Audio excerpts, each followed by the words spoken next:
श्यामिकमातरं जय श्री राम श्यामिकमातरं जय श्री राम नमस्कार सूर्य श्यामिकमातरं जय श्री राम छम खामरायम जंग किंचे पदवर्तन पत्ते पाने बने अच्छे आलावे सलावे चार नमानं दबादरी बादरी निजे बजे नवरणम तुम मम मेरो दुबे जान अहम न जानामि समीक्षामि श्यामि कमानो जय श्री राम नाम सुख सदा छागर संधि सर्व वाणा संधि श्यामि कमानो जय श्री राम नाम छागर संधि सर्व वाणा लेसु श्यामि कमानो जय श्री राम नाम स्कारी सर्व वाणा नमो हंतान नमो वज्राय सर्वसाधन हे स्वपंचनमुक्कारो सर्वपावप्रणाशनो मंगलानंदशब्दे परमं भवै मंगलम नमो दुर्वाररागादिवैरिवारनिवारण अर्हते योगिनाथाय महावीराय तन्मे पन्नगे च सुरेन्द्रे च कौशिके पादसंस्पृशे निर्विशेषमनस्काय श्रीवीरस्वामिने नमः।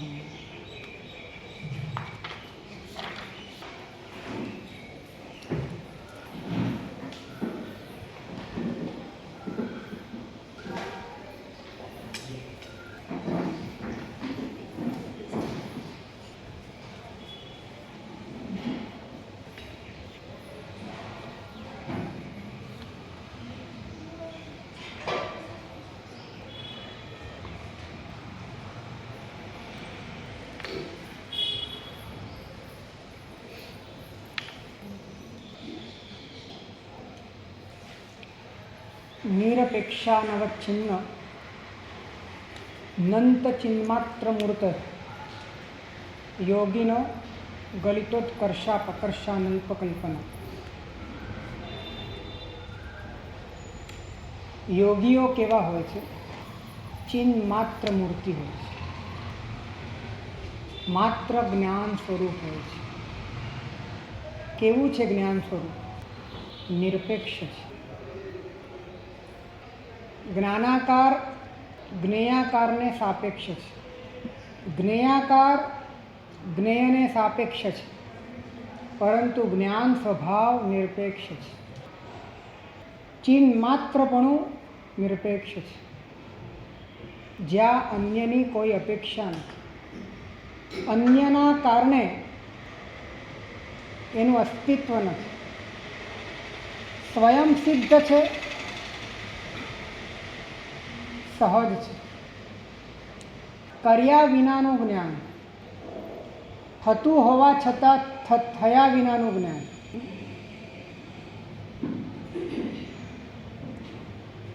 પ્રયત્ન વિનાનું જ્ઞાન,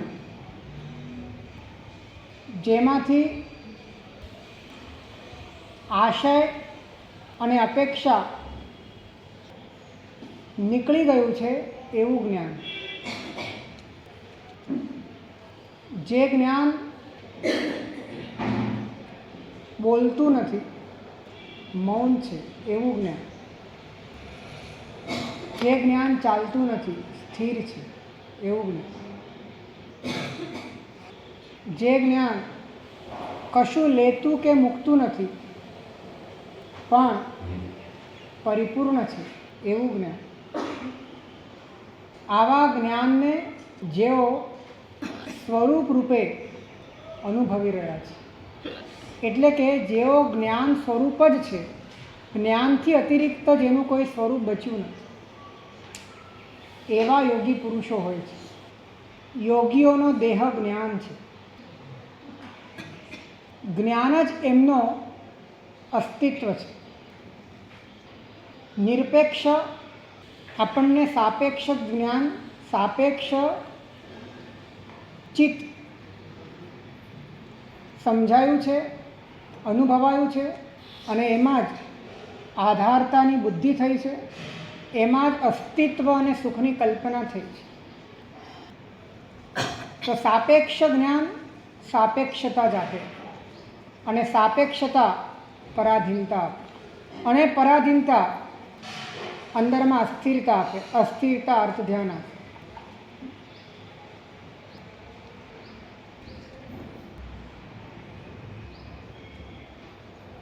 જે જ્ઞાનને જાણવાની કોઈ જ ઈચ્છા નથી એવું જ્ઞાન, જે જ્ઞાનને જાણવાની અંશ માત્ર પણ ઈચ્છા નથી, જે સ્વભાવથી જાણે છે પણ જાણવું નથી, જાણવું છે એવો અંશ માત્ર પણ જેની અંદર વિકાર નથી. જાણવું એ સ્વભાવ છે અને જાણવું છે એ વિકાર છે. જાણવું, જણાઈ જવું, પ્રતિબિંબિત થઈ જવું એ સ્વભાવ છે. પણ મારે જાણવું છે, એની અંદર ઈચ્છા ભળેલી છે, એમાં અપેક્ષા ભળેલી છે, એની અંદર આવેગ ભળેલો છે, પ્રયત્ન ભળેલો છે, એ વિકાર છે. તો જ્ઞાનીઓ જાણવું છે એ વિકારને નથી અનુભવતા, જાણવું છે, જાણવું એ સ્વભાવને અનુભવ. માટે જાણવું એ ઈચ્છારૂપ નથી, એ સ્વભાવરૂપ. અને એ સ્વભાવનો અર્થ એ છે કે જેમાં તમારો કોઈ પ્રયત્ન નથી, જેમાં તમારો અંશ માત્ર પણ આવેગ નથી, ઈચ્છા નથી, અને છતાં એ સ્વભાવથી છે, પ્રકૃતિથી છે, એવું અરૂપી સ્વભાવવાળું જ્ઞાન જ્યારે અનુભવમાં આવે છે ત્યારે એ ચિહ્ન માત્ર અસ્તિત્વ સમસ્ત પરમાત્રનો ભેદ કરી નાખે. ચિહ્ન માત્ર વિના, એટલે કે જ્ઞાન માત્રના અનુભવ વિના પરનો ભેદ શક્ય નથી. તો યોગીઓ આવા જ્ઞાન સ્વરૂપનો અનુભવ કરે છે કે જે નિરપેક્ષ છે. 3 વિશેષણ આપ્યા છે: નિરપેક્ષ, અનવચ્છિન્ન અને અનંત.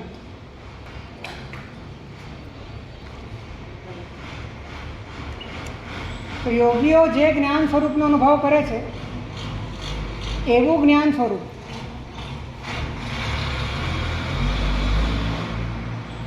આપણે પણ લઈને બેઠા છીએ, પણ આપણા અનુભવમાં નથી.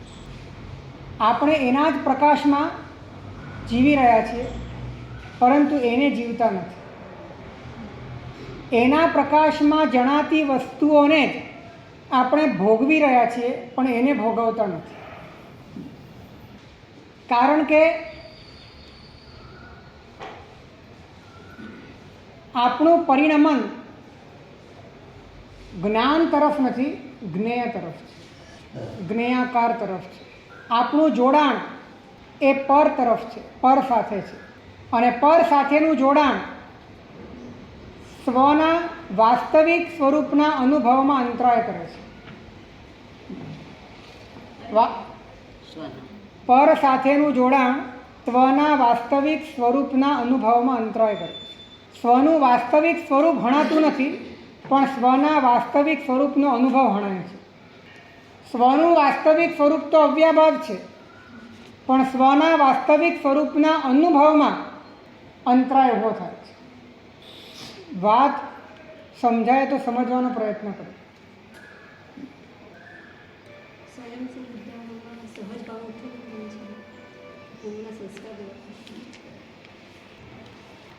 સ્વયં સંબુદ્ધ આ ભાવની અપેક્ષાએ પોતાની મેળે બોધ પામેલા છે.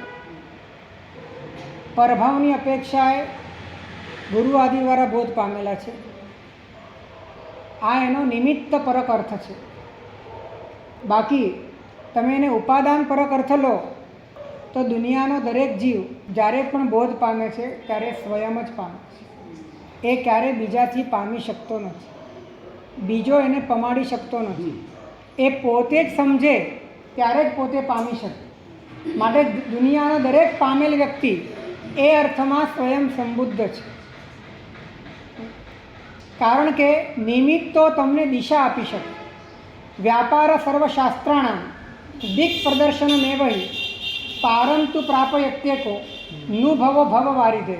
અનુભવ તમને શાસ્ત્રના આપે, અનુભવ તમને દિશા આપે, સદ્ગુરુ પણ તમને દિશા આપે, પરમાત્મા પણ તમને આલંબન આપે, દરેક નિમિત્તો તમને ઈશારો આપે.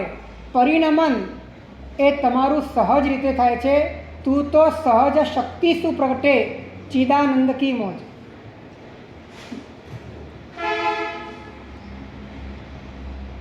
તો એ સહજ જે તત્વ છે એને સમજવાની, એને સ્વીકારવાની, એને અંગીકાર કરવાની અને એ રૂપ થઈ જવાની પોતાની આંતરિક પરિપક્વતા અને યોગ્યતા એ જ મોક્ષ માર્ગના તમને અધિકારી બનાવે.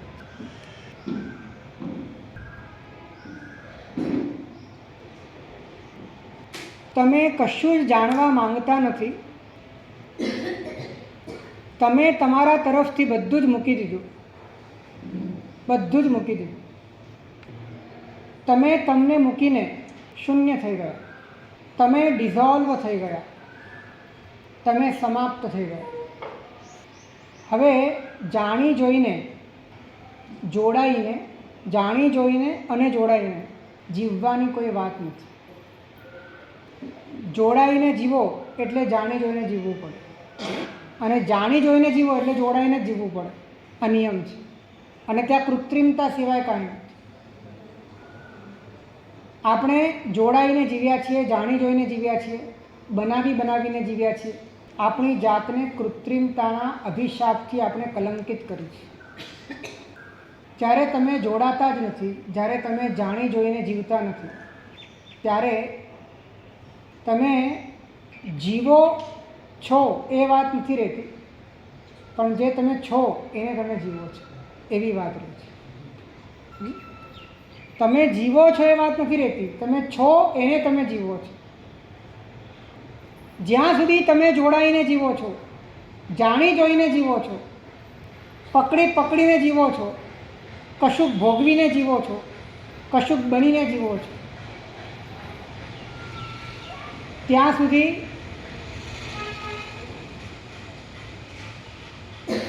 કૃત્રિમ જીવનની આકુળતા અને વ્યાકુળતા, અતૃપ્તિ અને અસ્થિરતા, સંક્લેશ અને આઘાત પ્રત્યાઘાત એની પરંપરા ભીતરમાં ચાલ્યા જ કરે. જ્ઞાનને સમજવું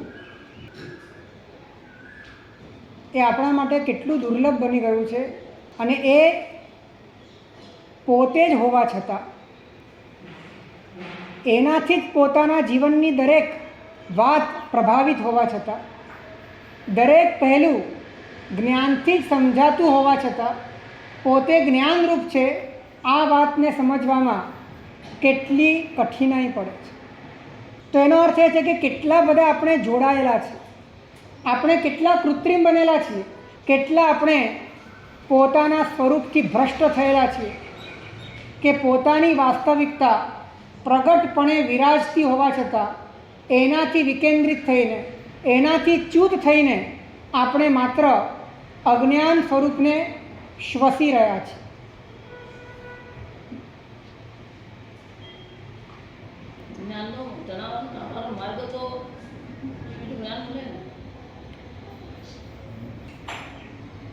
તમે ભણો એ જ્ઞાન નથી, એ જ્ઞાનની વાત નથી.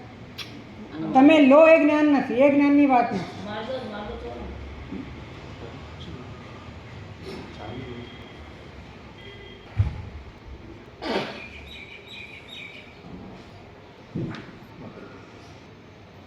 નીચે તરફની પડી તરફની ટોકસામાં ચાવી આપો ને બાજુ.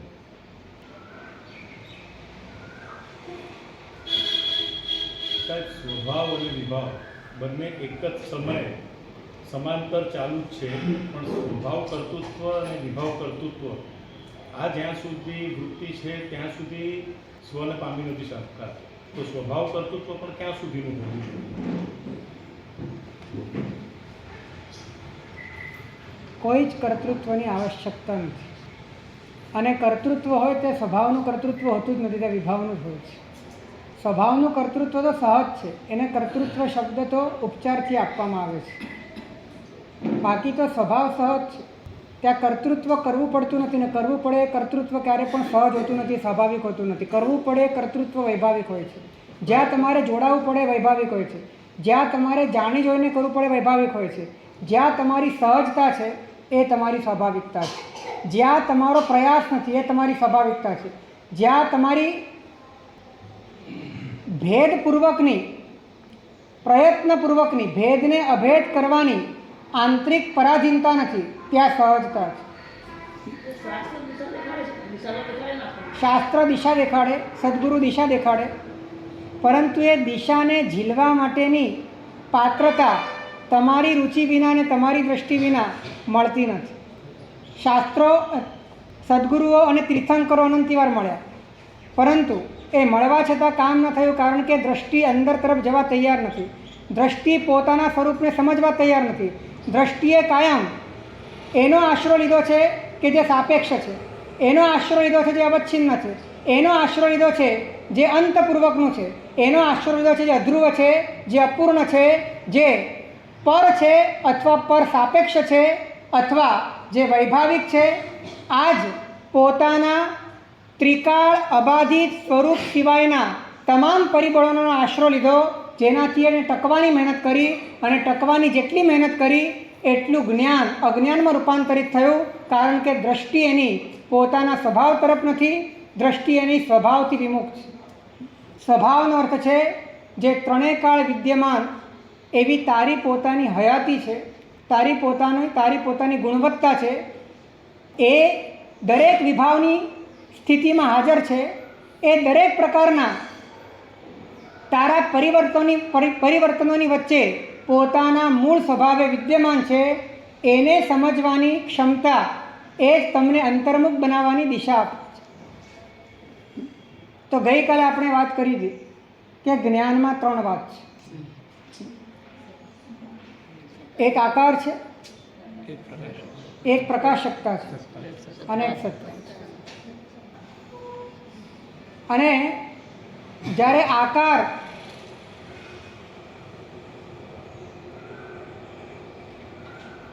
એ જ પ્રકાશક અને સત લાગે છે, આકારમાં જ પ્રકાશકતા અને સત્તા લાગે છે, ત્યારે તમારી પ્રકાશકતા આકારને સાપેક્ષ બને અને આકાર જ્ઞેયને સાપેક્ષ છે.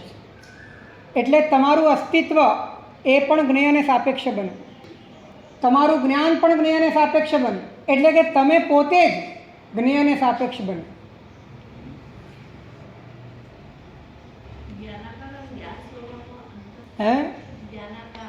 જ્ઞાનાકાર એ વિશેષ છે અને જ્ઞાન સ્વભાવ એ સામાન્ય છે. દરેક જ્ઞાનાકારમાં અનુગત અને ત્રિકાળ વિદ્યમાન એ જ્ઞાન સામાન્ય છે, અને દરેક ક્ષણે જ્ઞેયાકાર પ્રમાણે બદલાય જે જાણવાની ક્રિયા છે એ જ્ઞાનાકાર છે. જ્ઞાનાકાર ક્ષણે ક્ષણે છે અને જ્ઞાન સ્વભાવ ત્રિકાળ છે. જ્ઞાનાકાર અને જ્ઞેયાકાર વચ્ચે જે આટલો ભેદ છે એ કેવી રીતે? જ્ઞાનાકાર જાણતું નથી, જ્ઞેયાકાર જાણતું નથી, જ્ઞાનાકાર જાણે છે. અને જ્ઞાનાકાર એ જ્ઞેયાકારને જાણે છે. જ્ઞાનાકાર જ્ઞેયાકારને જાણે છે, અને જાણ સ્વભાવ એ દરેક જ્ઞાનાકારમાં વિદ્યમાન છે. અને જે જાણ સ્વભાવ છે એ સ્વભાવનો સાક્ષાત્કાર જ્યારે તમને થાય છે, ત્યારે જ્ઞેયાકારને લઈને જ્ઞાનાકારની જરૂર પડતી નથી. જ્ઞાન સ્વભાવથી જ તમને જાણવાનો સ્વભાવ સમજાય છે. આ બહુ અદ્ભુત વાત છે. એટલે કે જ્યાં સુધી તમે આકારને આધીન છો ત્યાં સુધી જાણો છો માટે તમે છો, અને જ્યારે તમે એક સ્વભાવને આધીન છો ત્યારે તમે છો માટે જાણો છો. આટલો મોટો ફરક પડી જાય છે. હા, ફરીથી, જ્યારે તમે આકાર સાથેનું તાદાત્મ્ય ધરાવીને બેઠા છો, એટલે કે આકાર અને પ્રકાશકતા, આકાર અને સત્તા, આ બધું તમને મિશ્રિત રૂપે લાગી રહ્યું છે, તો હવે તમારી પરાધીનતા થઈ ગઈ કે હવે આકાર વિના તમને તમારો અનુભવ, હવે આકાર તો જ્ઞેયને આધીન છે, જ્ઞેયથી જ્ઞાનાકાર છે, જ્ઞેયથી જ જ્ઞેયાકાર છે, જ્ઞેયાકારથી જ્ઞાનાકાર છે. હવે તમે એને જાણો છો માટે તમને જ્ઞાનનો અનુભવ થાય છે, અને જ્ઞાનનો અનુભવ થાય છે માટે તમને સત્તાનો અનુભવ થાય છે. એટલે 3 વાત આવી. તમારે જ્ઞાનનો અનુભવ કરવા માટે આકારનો અનુભવ કરવો પડશે.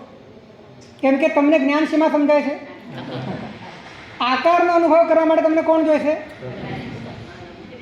જ્ઞેયાકાર. જ્ઞેયાકાર માટે કોણ જોઈશે? જ્ઞેય જોઈશે. એટલે તમારે તમારા જ્ઞાનનો અનુભવ કરવો છે તો જ્ઞાનનો અનુભવ હવે આકારની આધીનતા વિના થઈ શકે તેમ નથી. કેમ કે જ્ઞાન તમને શેમાં સમજાય છે?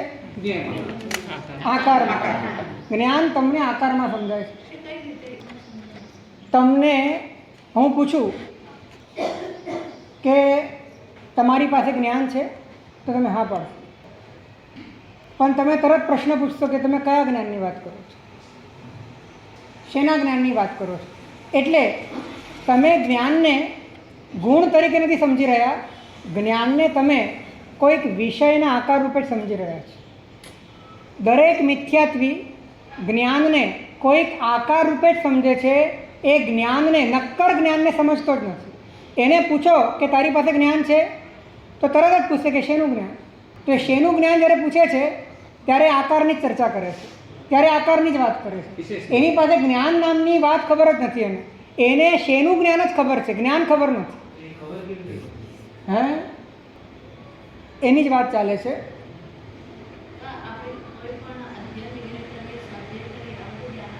બધું જ જ્ઞાનાકાર. 45 આગમ જ્ઞાનાકાર.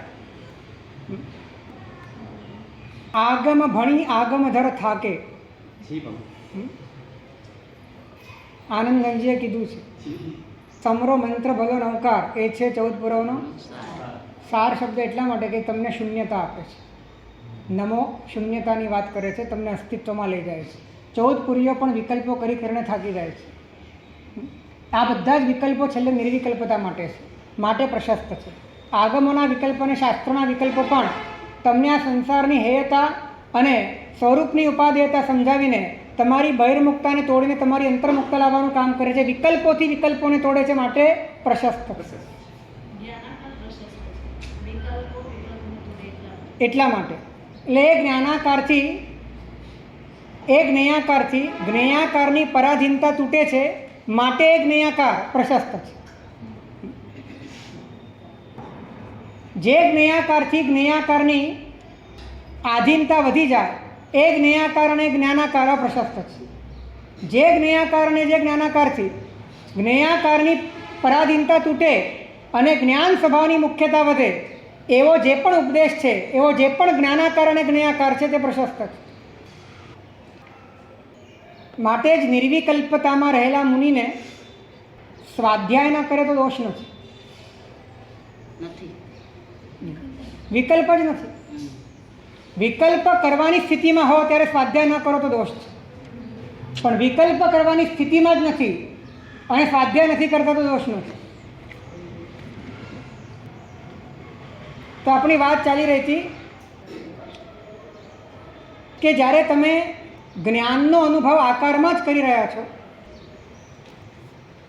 ત્યારે તમારી સ્થિતિ એ છે કે તમે આકારને જાણો તો જ જ્ઞાનનો અનુભવ કરી શકો. જો આકારને ન જાણો તો જ્ઞાનનો અનુભવ ન કરી શકો, અને જ્ઞાનનો અનુભવ કરો તો જ તમને અસ્તિત્વનો અનુભવ થાય. આવો નિયમ છે, કુદરતનો નિયમ છે કે જ્ઞાનના અનુભવથી જ અસ્તિત્વનો અનુભવ થાય. આ કાયદો છે. હવે તમે જ્ઞાનનો અનુભવ જ્ઞાનના અનુભવથી નથી કરી રહ્યા, જ્ઞાનનો અનુભવ શેનાથી કરી રહ્યા છો? આકારથી કરી રહ્યા છો. આકારનો અનુભવ જ્ઞેયથી થઈ રહ્યો છે, એટલે તમને તમારો હોવાનો અનુભવ એ સંપૂર્ણપણે પરાધીનતાપૂર્વક થઈ રહ્યો. તમારે તમારા હોવા માટે, એટલે કે હોવાનો અનુભવ જાણવાથી છે, અને જાણવાનો અનુભવ તમારો સ્વતંત્ર નથી, પરતંત્ર છે. એટલે કે તમે કાંઈક જાણો છો માટે તમે છો, પણ તમે છો માટે તમે જાણો છો એવી વાત નથી.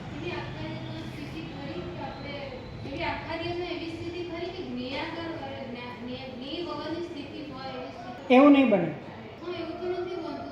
એવું નહીં બને.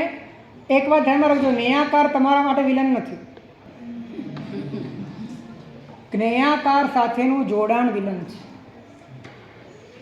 એને લઈને, અને એક વાત ધ્યાનમાં રાખજો કે મોટા ભાગના જ્ઞેયાકારો એ તો જ્ઞેય તરીકે જ ધ્યાનમાં આવે છે, પણ જે જ્ઞેયાકારો હું મારું સારું ખરાબ તરીકે ધ્યાનમાં આવે છે એમાં પણ જે હું તરીકે ધ્યાનમાં આવે છે એ સૌથી મોટો વિલન છે.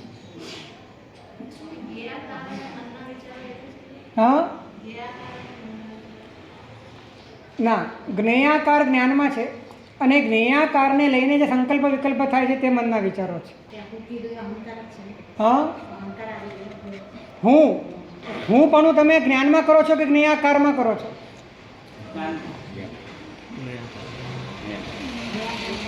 જો બધો જ વિભાવ જ્ઞાનમાં જ થાય, પરંતુ એ વિભાવનું જે આલંબન છે એ જ્ઞાન સ્વરૂપ છે કે જ્ઞાનમાં રહેલો જ્ઞેયાકાર છે. જ્ઞેયાકારને જ્યારે તમે જ્ઞાન સ્વરૂપ તરીકે સ્વીકારી લો છો એનું જ નામ અહંકાર છે. જ્ઞેયાકારને જ્યારે તમે જ્ઞાન સ્વરૂપ તરીકે સ્વીકારી લો છો એનું જ નામ અહંકાર છે. એને તમે અસ્તિત્વનું માન આપી દીધું, એને તમે તમારી જિંદગીનું કેન્દ્ર બનાવી દીધું, એને તમે તમારા જીવનનું સર્વસ્વ બનાવી દીધું કે આ હું એવું તમે નક્કી કરી નાખ્યું. તમે જ્યારે બોલો છો ત્યારે પણ ભેદ પડેલો છે, પણ એ ભેદને તમે અભેદ તરીકે સ્વીકારી લો છો. તમે એમ કહો છો કે આ હું, ત્યારે જ બે ભેદ પડ્યો, આ અને હું, ત્યારે જ પણ ભેદ છે, પણ અંદરથી મોહના કારણે અભેદ લાગે.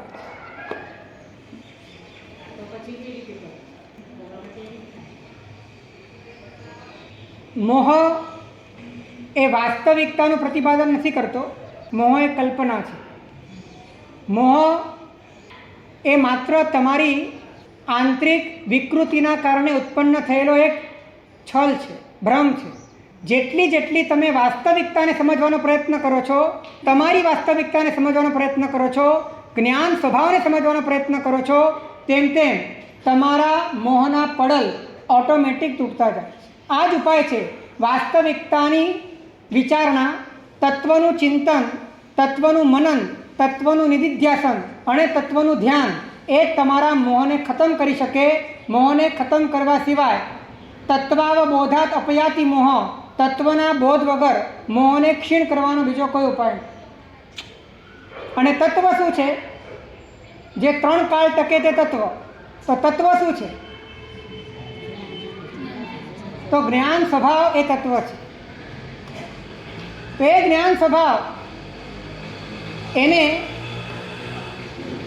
જ્ઞાન દ્વારા સમજવું, જ્ઞાન સ્વભાવને જ્ઞાન દ્વારા સમજવું એટલે કે જ્ઞાનાકાર દ્વારા સમજવું, અને જ્ઞાનાકારને જ્ઞેયાકારના નિમિત્તે સમજવું એટલે કે જ્ઞેયાકારને જોતા જ્ઞાનાકાર સમજાય અને જ્ઞાનાકારને સમજતા જ્ઞાયક સમજાય અને જ્ઞાયક સમજાતા અસ્તિત્વ સમજાય. આ રીતે વ્યુત્ક્રમ કરવાથી એટલે કે અત્યાર સુધી આપણે જ્ઞાયકથી જ્ઞાનાકારથી જ્ઞેયાકારથી જ્ઞેય તરફ ધસ્યા, એની જગ્યા પર જ્ઞેયને જોતા જ્ઞેયાકાર, જ્ઞેયાકારથી જ્ઞાનાકાર અને જ્ઞાનાકારથી જ્ઞાન સ્વભાવમાં જો અંતર્મુખ થઈ જઈએ તો સમસ્ત વાસનાઓ, સમસ્ત બહિર્મુખતાઓ, એના આવેગો, એના પ્રવાહો ક્ષીણ થતાં બધી જ પોતાની ચેતના પોતાનામાં સમેટાઈને પોતાનામાં સ્થિર થઈ શકે એવી અદ્ભુત સંભાવના છે. ખ્યાલ આવે છે? તો અદ્ભુત વાત એ છે કે જ્ઞેય ફક્ત વ્યધિકરણ છે. વ્યધિકરણ એટલે કે એનું ક્ષેત્ર જુદું છે. બાકી જ્ઞેયાકાર, જ્ઞાનાકાર અને જ્ઞાન ત્રણેયનું એક જ ક્ષેત્ર છે. કેટલી મોટી વાત છે! ફક્ત જ્ઞેયનું ક્ષેત્ર જુદું છે, બાકી જ્ઞેયાકાર, જ્ઞાનાકાર અને જ્ઞાન સ્વભાવ ત્રણેય એક પણ દોરો આગળ પાછળ નથી. ત્યાં જ છે, ઓતપ્રોત છે, એક મેઘ છે, અભેદ. ફક્ત દ્રષ્ટિનો ફરક પડી જાય અને જ્ઞાનાકાર સાથેનો અભેદ, જ્ઞેયાકાર સાથેનો અભેદ તૂટતા અંદરમાં પોતાના જ્ઞાન સ્વભાવનો બોધ થઈ જાય. દ્રષ્ટિ આમથી આમ ફરવાની વાત છે, બાકી વસ્તુ તો ત્રણે ત્રણ એક જ જગ્યા પર અભેદ રૂપે વિરાજમાન છે.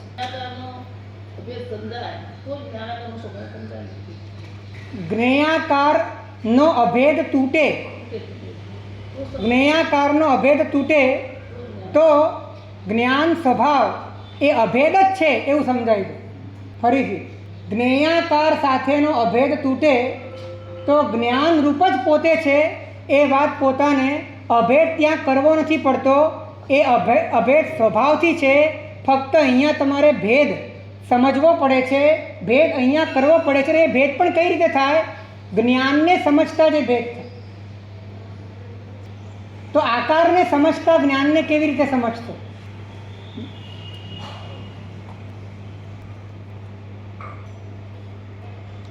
તો આકારને સમજતા આકાર બે પ્રકારના છે. એક જ્ઞેયાકાર રૂપ આકાર અને જ્ઞેયાકાર માટે તમારા ભીતરમાં પેદા થયેલા અભિપ્રાય રૂપ આકાર. આ બંને આકાર એક સાથે હોય છે. ફરીથી હું તમને દૃષ્ટાંત આપું કે અત્યારે મારી સામે આ ઝાડ છે. આ ઝાડ લીમડાનું છે. આ લીમડાનું ઝાડ મેં જોયું. આ લીમડાનું ઝાડ મારા જ્ઞાનમાં પ્રતિબિંબિત થયું. તો એ શું છે?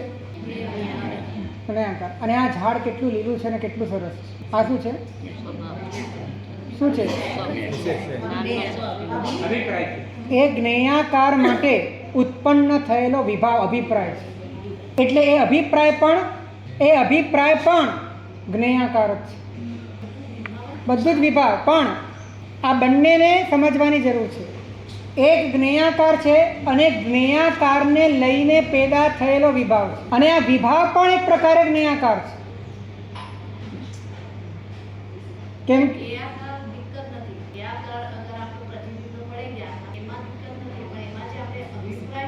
હવે એ અભિપ્રાય પણ જો જ્ઞેયાકાર બની જાય તો દિક્કત નથી, એમ કહેવા માંગુ છું. એ જો અભિપ્રાય છે એ અભિપ્રાયમાં તમે ઘૂસી ગયા છો, તમે ભળી ગયા છો, એમાં તમારું ઇન્વોલ્વમેન્ટ છે. અને હવે એ અભિપ્રાય એની પૂરી જવાબદારી એ તમારી થઈ ગઈ છે. તમને સારું ખરાબ લાગે છે, સારું ખરાબ લાગે છે તમને દેખાય છે એવું નથી, પણ તમને સારું ખરાબ લાગે છે. બે વાતનો ઘણો મોટો ફરક છે. હા, જેમ તમને ઝાડ જણાય છે એમ તમને અભિપ્રાય પણ જણાય છે. અભિપ્રાય જ્ઞેયાકાર લાગે એ અભ્યાસ કરવા જેવો છે. એ અભ્યાસ કરવાથી તમને જ્ઞેયાકાર અને અભિપ્રાય આ બંનેથી ઉપર ઉઠીને જે પ્રકાશકતાનો સ્વભાવ ધારણ કરનારું જ્ઞાન છે એ જ્ઞાન સમજાય એવી બારી ખુલે છે. આવે છે ખ્યાલ કે ફરી બોલું? ફરી બોલું. મોટા ભાગે વિભાવોને જ્ઞેયાકાર તરીકે સમજવાની વિશાળતા હોતી નથી. વિભાવોની સાથે ભળીને જ્ઞેયાકારોને અથડાવવાની, ચોંટવાની જ આદત પડેલી છે. કાં તો એનો દ્વેષ કરશો, કાં તો એનો રાગ કરશો, કાં તો એની ચર્ચા કરશો, કાં તો એનો અભિપ્રાય આપશો. લગભગ આ જ આદત છે. પરંતુ જ્યારે તમારે જ્ઞાનની વ્યાપકતા સમજવી છે તો જ્ઞાન સિવાયનું જેટલું છે ને એને તમારે જ્ઞેયાકારમાં જ નાખવું પડશે. આ નિયમ છે.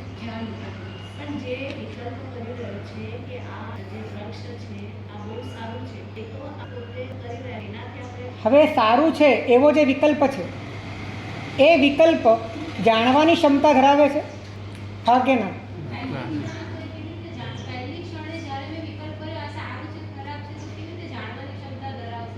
મારો પ્રશ્ન બીજો છે. મારો પ્રશ્ન એ છે કે વિકલ્પમાં જાણવાની તાકાત હોય છે?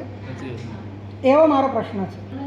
વિકલ્પમાં નથી ને તો એનો અર્થ એ છે કે જ્ઞાન નથી, એમ મારે કહેવું છે. એ જ્ઞાન નથી. એ જ્ઞાન નથી તો શું છે? તો એ જ્ઞેય છે. તો તમે એને જ્ઞેયાકાર તરીકે જુઓ છો? નહીં. ભલે ને તમે કર્યું, પણ તમારે જો નથી કરવું તેનો ઉપાય આ છે. તમે કર્યું એટલા માટે કેમ કે તમે તમારું જ્ઞાન એ રૂપે પરિણમ્યું, અને પરિણમ્યું એટલા માટે કેમ કે એને પોતાના જ્ઞાન સ્વભાવની જાગૃતિ ન રહી.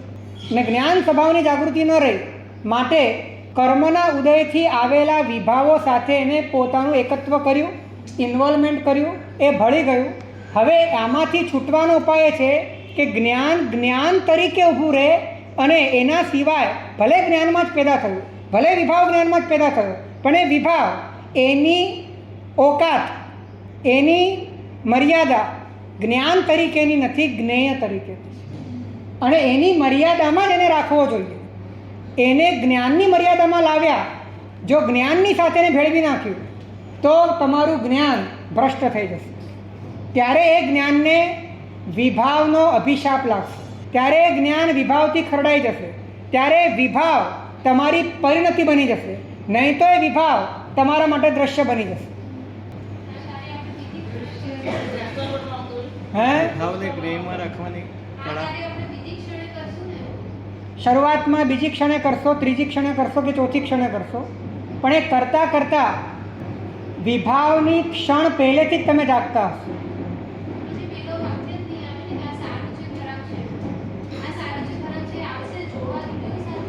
સારું છે ખરાબ છે એ આવશે, પણ એ આવતા પહેલાં એને જોનારા તરીકે તમારી જાગૃતિ હશે, છતાં પણ આવી શકે.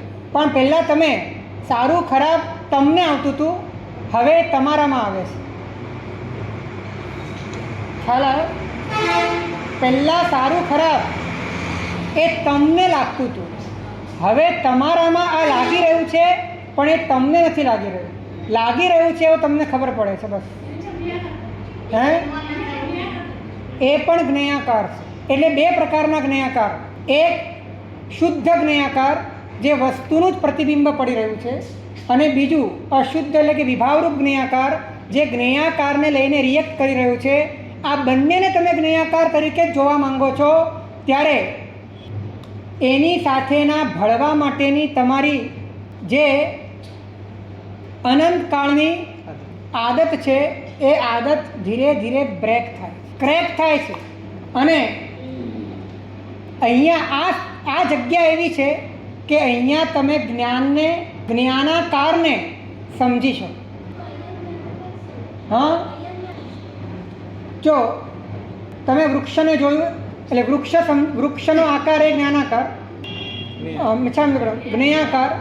હવે એને લઈને તમારા ભીતરમાં જે પણ ગડબડ થઈ, વિભાવ, એ પણ જ્ઞેયાકાર. હવે તમને એમ થયું કે હું મારા જ્ઞાનાકારને જાણું, આ પણ જ્ઞેયાકાર. કારણ કે એ પણ અભિપ્રાય છે, કારણ કે એ પણ ઉઠેલી વાત છે.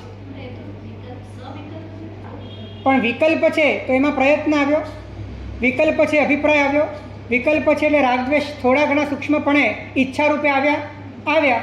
તો એ બધું જ, એટલે હું મારા જ્ઞાનાકારને જાણું એવો પણ જે વિકલ્પ થયો, એ પણ શું છે? એ પણ કરો. પણ એને તમારે સમજવાનું છે, તમારે એટલા ચોખ્ખા રહેવાનું છે, તમારે એટલા ડિસિપ્લિન્ડ રહેવાનું છે કે તમારે કોઈ જ ગડબડ નહીં કરવાની. હે, તમે જ્યારે તમારામાં ઉઠતી દરેક વાતને જ્ઞેયાકારના ઢાંચામાં જ નાખો છો, જ્ઞેયાકારની કોટીમાં જ નાખો છો, તો પછી છેલ્લે સહજ રૂપે તમારા પ્રયત્ન વિના, તમારા કર્તૃત્વ વિના, તમારા કોઈ પણ ડાપણ વિના જે જણાઈ રહ્યું છે, જેમાં અંશ માત્ર પણ પ્રયાસ નથી, જે સહજ છે, એવી જ્ઞાનની ધારા, જે અરીસાની જેમ, આકાશની જેમ, આ જ્ઞાન ક્રિયા નથી, આ જ્ઞાન એક સ્થિતિ છે. જો ધ્યાન રાખજો, જેમાં તમને પ્રયત્ન લાગે, જેમાં તમને ક્રિયા લાગે, એને તમારે વિચાર્યા વિના જ્ઞેયાકારમાં નાખી દે. જેમાં તમને સ્થિતિ ભાસે, જેમાં તમને આકાશવત નિર્લેપતા ભાસે, જેમાં તમને સહજતા ભાસે, એવું જે જ્ઞાન છે એ તમારા સ્વભાવની દિશા છે. અને આટલું બધું તમે અંદરથી ડિટેચ થઈ ગયા, બધી જ વસ્તુ હવે જ્ઞેયાકાર બની ગઈ. તો એ જ્ઞેયાકાર બની એનો અર્થ એ છે કે તમે તમારા પક્ષે જ્ઞાન તરીકે ઉપસ્થિત રહ્યા. એટલે કે ખ્યાલ આવ્યો? તમે તમારા પક્ષે હવે જ્ઞેયાકાર તરીકે ઉપસ્થિત નથી રહ્યા. જ્ઞેયાકાર તરીકે જેટલું પણ હતું તમારા પક્ષે, એને તમે બધું જ જ્ઞેયાકાર તરીકે જુદું પાડી દીધું છે. અને હવે માત્ર જ્ઞાન તરીકે, સહજ જ્ઞાન તરીકે, આકાશની જેમ અરૂપી વ્યાપક સત્તા રૂપે હવે તમે બચી ગયા છો. આવી સ્થિતિ જ્યારે તમને સમજાય છે ત્યારે તમારી વાત અનંતકાળની બદલાય છે. અનંતકાળથી સાપેક્ષ જ્ઞાનનો અનુભવ હતો, માટે આકારનો અનુભવ હતો, માટે જ્ઞેયનો અનુભવ હતો. હવે અહીંયા નિરપેક્ષ જ્ઞાનનો અનુભવ છે, નિરાકારનો અનુભવ છે. આકાર છે પણ હવે અનુભવ નિરાકારનો છે, જ્ઞેયાકાર છે પણ અનુભવ હવે નિરાકારનો છે. બધું છે પણ અનુભવ હવે શાશ્વતનો છે.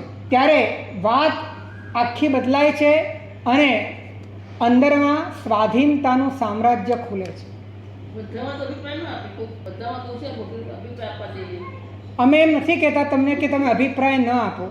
અમે એમ કહીએ છીએ અભિપ્રાય નહીં આવે, નહીં જ આવે એવી ગેરંટી તો અમે નથી આપતા, પણ આવેલા અભિપ્રાયથી તમે મુક્ત કઈ રીતે થઈ શકો એની આપણે વાત કરી રહ્યા છીએ. એ અભિપ્રાયોનું સાથેનું તમારું જોડાણ, તમારું ઇન્વોલ્વમેન્ટ, તમારું તાદાત્મ્ય કઈ રીતે તૂટે, તમારી શક્તિ એમાં વહી રહી છે, તમારું વીર્ય એમાં વહી રહ્યું છે, એને તમે કઈ રીતે બંધ કરી શકો એનો એક જ ઉપાય છે કે જ્યાં જ્યાં જ્ઞેયાકાર અને જ્ઞાનાકાર એ તાદાત્મ્યપૂર્વકના અનુભવાતા હતા એનું કારણ એ હતું કે તમે એને જ્ઞેયાકાર તરીકે જોવા માંગતા નહોતા, તમે એને અસ્તિત્વ તરીકે જોતા હતા. હવે તમે એને જ્ઞેયાકાર તરીકે જોવા માંગો છો ત્યારે વાત આખી બદલાય છે અને જ્ઞાનની અરૂપિતા, જ્ઞાનની વ્યાપકતા, જ્ઞાનની પ્રકાશકતા, જ્ઞાનની સત્તા તમારા બોધમાં, તમારા અનુભવમાં આવે છે. જ્ઞાન પ્રકાશે રે મોહ તિમિર હરે, જે હરે સદગુરુ સુર તે નિજ દેખે રે સત્તા ધર્મની ચિદાનંદ ભરપૂર. મહોપાધ્યાયજીએ ગાયું છે, કેટલી સુંદર વાત કરી છે. જ્ઞાન પ્રકાશે રે મોહ તિમિર હરે, જ્ઞાનના જ પ્રકાશથી મોહના તિમિરને હરી શકાય છે. તો હવે તમે કહો કે આ પ્રોસેસ કેટલી સહેલી છે.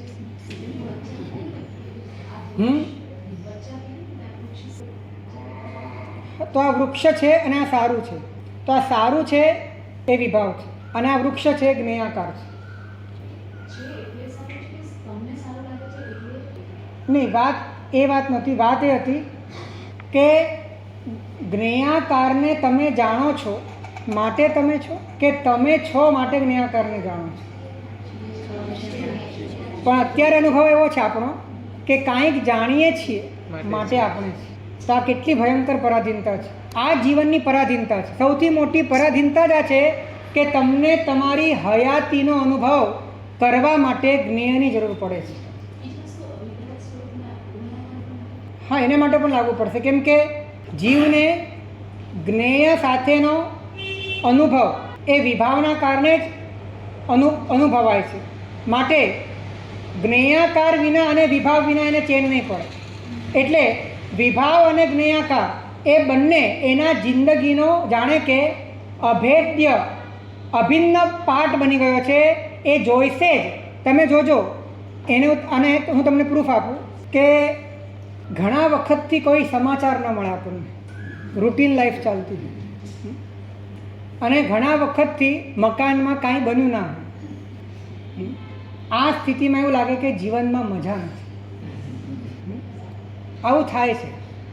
એનું કારણ એ છે કેમ કે એકના એક જ્ઞેયમાં અભિરુચિ રહેતી નથી.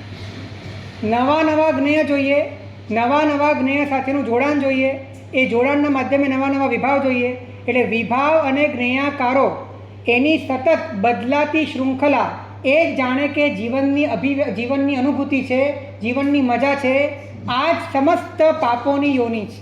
સમસ્ત પાપોનો જન્મ અહીંથી થાય છે કે તમારા ભીતરમાં તૃષ્ણા છે કે તમને આના વગર નહીં ચાલે. તો મહાપુરુષો એટલા માટે જ કહે છે કે ખરેખર ભક્તિ યોગાચાર્ય મહારાજનો એક બહુ સરસ શબ્દ છે કે સો ઇઝી, સો ઇઝી, ખૂબ સહેલું છે. કારણ કે ત્રણે ત્રણ વાત, જ્ઞેયાકાર, જ્ઞાનાકાર અને જ્ઞાન સ્વભાવ, આ ત્રણે ત્રણ એક જ જગ્યા પર છે. ફક્ત દ્રષ્ટિ બદલવાની છે. ફક્ત તારો જોડાણ તૂટી જાય, તું એને પણ જ્ઞેયાકારને જ્ઞેયાકાર તરીકે, તું એને જ્ઞાન તરીકે ન અનુભવ, તું એને જ્ઞેયાકાર તરીકે જો, તો તું જ્ઞાન તરીકે પોતાના સ્વરૂપમાં આવી જશે. તું જ્ઞેયાકારને જ્ઞાન તરીકે જોવા ગયો, માટે તું જ્ઞાનથી ભ્રષ્ટ થઈ ગયો. તું જ્ઞેયાકારને જ્ઞેયાકાર તરીકે જોઈ લઈશ, વિભાવને પણ જ્ઞેયાકાર તરીકે જોઈ લઈશ, તો તું છેલ્લે માત્ર જ્ઞાન તરીકે ખુલ્લો થઈ જઈશ અને તને તારું જ્ઞાન સ્વરૂપ અનુભવાશે. આટલી આમ જોવા જાઓ તો આંખના પલકારામાં થઈ જાય એવી આ વાત, આંખના પલકારામાં. કારણ કે માત્ર આમથી આમ કરવાનું છે.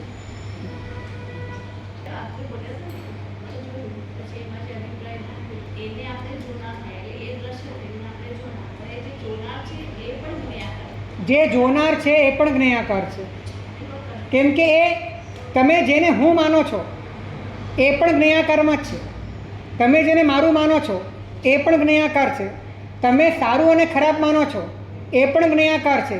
તમારા મનમાં કોઈ પણ જ્ઞેયને લઈને ઉઠેલી ભાવના એ પણ જ્ઞેયાકાર છે. હજી આગળ કહું, જ્ઞાતાને લઈને મનમાં ઉઠેલા વિકલ્પ એ પણ જ્ઞેયાકાર છે. બધું જ જ્ઞેયાકાર છે. અને આ બધું જ જ્યારે જ્ઞેયાકાર તરીકે ઉદાસીનપણાએ, અંદરમાં વિરક્તતાએ, અંદરમાં ડિટેચમેન્ટની ભાવનાપૂર્વક એના સાથેના જોડાણ વિના માત્ર એને જ્ઞેયાકાર તરીકે તટસ્થતાથી જોઈ લેવામાં આવે અને જોવાનો પણ પ્રયત્ન ન હોય, તમે સહજ જ્ઞાન સ્વરૂપે વિકસિત થઈ જાઓ, ત્યારે પોતાના સ્વરૂપની અનુભૂતિ માટે તમને ક્ષણ પણ નથી લાગતું. તમે મગજમાંથી કાઢી નાખો કે આ અઘરું છે, આ જે વિચાર છે ને અઘરું છે, આ તમારા માટે સૌથી મોટો અંતરાય છે. આ અઘરું છે એટલે માઇન્ડ પ્રોસેસ એ રીતે જ થાય કે અઘરું જ હોવું જોઈએ અને અઘરું બનાવવું જ પડે. પછી તમારું માઇન્ડ એ રીતે પ્રોસેસ કરે. આ એકદમ સહેલું છે, આ એકદમ સાક્ષાત છે, આ એકદમ હાજર છે, આ એકદમ પ્રગટ છે, આ થઈ શકે એવું છે. માત્ર તમારી એ અંદરમાં તૈયારી જોઈએ કે તમે સમસ્ત જ્ઞેયાકારો સાથેના જોડાણનું બલિદાન આપવા તૈયાર છો. બસ આ બલિદાન જો તમે આપી દો, એની બીજી ક્ષણે પરમાત્મા હાજર છે. તો એ પરમાત્માને સ્પર્શવા માટે પ્રયત્ન કરીએ, એ જ અભ્યર્થના.